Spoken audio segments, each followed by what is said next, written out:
Students, तो चलिए आज हम लोग शुरू करते हैं क्लास 10 के एक्सरसाइज 4.1 का क्वेश्चन नंबर 2 का थर्ड पार्ट। तो हमारा क्वेश्चन क्या है, Rohan's mother is 26 years older than him.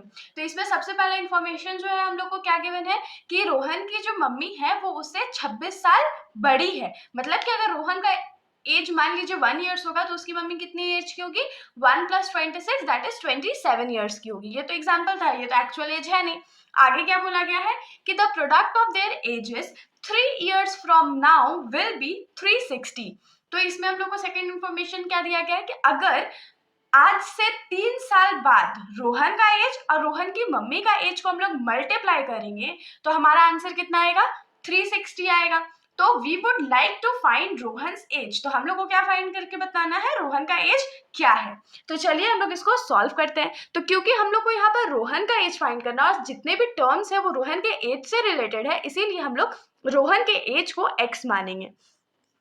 तो लिखेंगे let the present age of Rohan be x। Present age Rohan का हम लोग क्या मान लेते हैं, x मान लेते हैं। Then present age of Rohan's mother, Rohan की मम्मी का एज क्या हो जाएगा, विल बी x + 26। x + 26 क्यों, क्योंकि उसकी मम्मी जो थी वो उसे 26 ईयर्स बड़ी थी। अब आज से 3 साल बाद का भी एज फाइंड करना पड़ेगा ना, तो 3 ईयर्स फ्रॉम नाउ, आज से 3 साल बाद क्या होगा, रोहन से एज क्या हो जाएगा, अगर रोहन का अभी का एज x था तो आज से 3 साल बाद उसका एज क्या हो जाएगा, x + 3 हो जाएगा ना। क्यों, क्योंकि वो 3 साल बड़ा हो जाएगा। और रोहन्स मदर्स एज क्या हो जाएगा, रोहन्स मदर्स एज क्या हो जाएगा, तो पहले से उनका एज कितना था, x + 26 था। अब 3 साल और बढ़ गया तो क्या हो जाएगा उसकी मम्मी का एज, x + 29।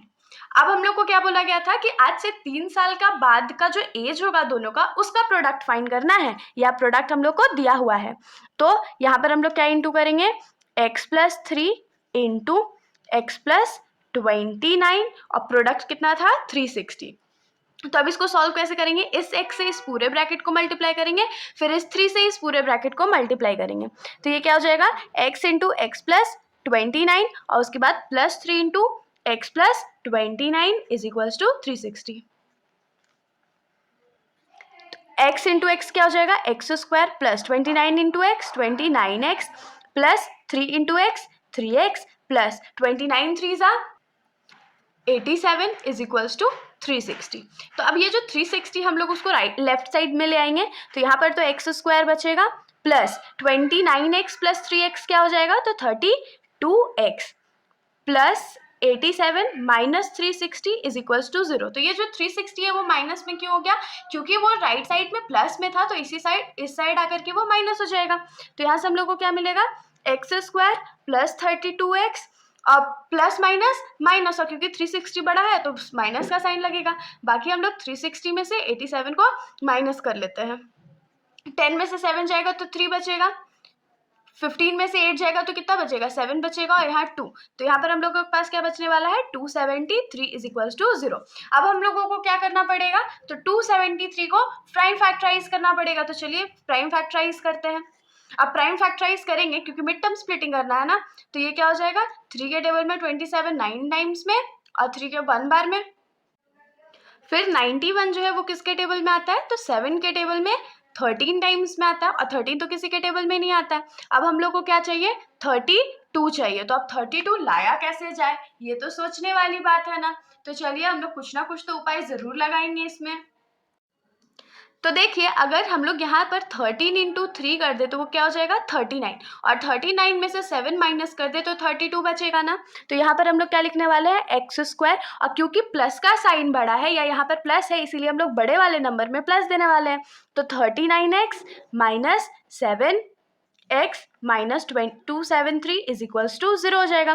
तो इन दोनों में हम लोग क्या कॉमन लेंगे, तो x कॉमन लेंगे, तो यहाँ क्या बचेगा, x प्लस 39 बचेगा।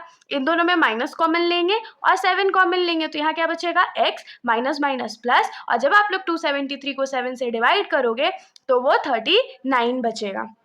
तो एक ब्रैकेट में हम लोग को क्या मिला, x प्लस 39, और दूसरे ब्रैकेट में क्या मिला, x minus 7 is equals to 0। तो यहाँ पर से x का जो वैल्यू हम लोग को क्या क्या मिलेगा, एक माइनस 39 मिलेगा और दूसरा जो x का वैल्यू है वो 7 मिलेगा। तो अब देखिए कॉमन लॉजिक वाला बात क्या है, कभी भी एज माइनस में हो सकता है क्या, कभी आप लोगों ने किसी को बोलते सुना है कि हाँ मेरा एज जो है वो -2 ईयर्स है, ऐसा तो नहीं होता है। तो ये जो x का वैल्यू है वो रिजेक्टेड रहेगा और ये x का वैल्यू जो है वो वैलिड रहेगा। तो चलिए हम लोग इसको स्टेटमेंट में लिखते हैं।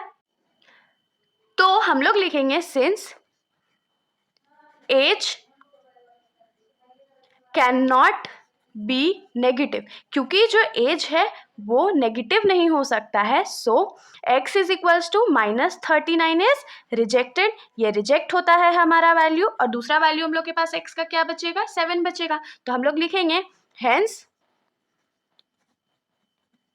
रोहन्स प्रेजेंट एज इज या is equals to x। Rohan's present age क्या है, x है, और x का वैल्यू क्या है, 7, और ये ईयर्स। तो यहाँ से हम लोग का रोहन का प्रेजेंट एज पता चल गया। उसकी मम्मी का हमने प्रेजेंट एज क्यों नहीं फाइंड किया, क्योंकि हम लोग को बोला ही नहीं गया था, हम लोगों को सिर्फ रोहन का एज फाइंड करने बोला गया था। तो इसके साथ हमारा ये जो सॉल्यूशन है यहीं पर खत्म हो जाता है। अगर आप लोगों को कोई भी डाउट हो तो आप लोग बेशक कमेंट सेक्शन में पूछ सकते हैं, वरना अगर वीडियो अच्छी लगी तो वीडियो को लाइक कर दीजिएगा और मेरे चैनल को बिना सब्सक्राइब किए कहीं मत जाइएगा। Thank you.